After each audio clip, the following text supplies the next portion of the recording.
let's just talk about that tweet for a second. We hereby claim the state of Michigan. Does using 17th century language make something true? No, not necessarily. And, look, I think with that tweet, I guess it's one thing for a president to kind of declare that he thinks he's going to win or even declare victory. That's a bit much. Shouldn't do it.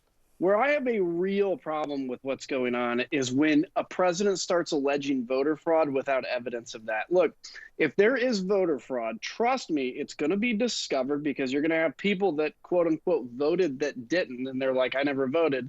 And there's a place for that, which is the court system. The problem with throwing out unsubstantiated charges is it undermines faith in democracy. And then when you lose, or maybe even when you win, people aren't going to believe it. And I'll tell you what, I looked at Facebook last night before I went to bed, which was a mistake, just to look at it. And every one of the stories on my wall were somebody that believed that either 100,000 votes were dumped with only Biden's votes, or that Wisconsin had more voters than people registered to vote. None of it is true, but people believe this. And this is how this stuff gets spread. And Congressman, don't you feel like you're yelling at the ocean with this sort of stuff? I mean, I read your tweet. So you tweeted on last night, just after midnight, I mean, which again, tells me you're checking Twitter in the wee hours of the morning. And you were tweeting because President Trump was trying to suggest that Democrats were somehow stealing the election. And you said, stop, full stop. The votes will be counted and you will either win or lose, and America will accept that. Patience is a virtue. I don't know. Is it making a dent? I don't know. It's better to yell at the ocean than drown in it. And the way I look at it is this, is I'm responsible for the 700,000 people I represent and my own behavior. And when I look at this and say, if I can have an impact and at least saying, look, just let the votes be counted, fight it out in court. We can have a Bush v. Gore 2000 if y'all want to do this. But what we can't do is to start saying over and over election fraud without evidence, because in 10 years, this is the kind of thing that people then say, well, my vote doesn't count. Why do I vote?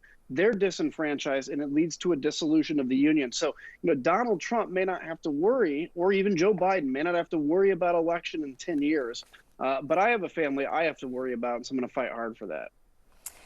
Congressman, I want to get back to your win, because I think that it is instructive of what I'm not exactly sure. I mean, you had a big win, a huge win over your Democratic challenger in a state that went 12 points for Biden. And you have always been somebody who I think has been able to straddle this, political divide, which as of this election in the past, couple of days has felt like it's turned into a canyon. And so I'm not blowing smoke when I say that. Do you have any wisdom for Democrats and Republicans today about how we are supposed to, cross that canyon?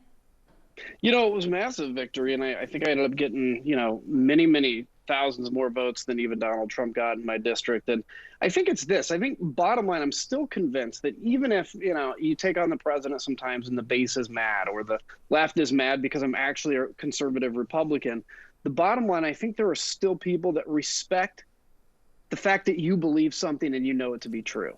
And I think that's what makes the difference. And it feels like a lost art right now. And I feel like, but I think there's a lot of good people in politics that still do it. And the key is just do what you think is right. That's it. If you do that and you lose, whatever, you'll go on and be able to look at yourself in the mirror. But I think that's what the district and constituents still respect.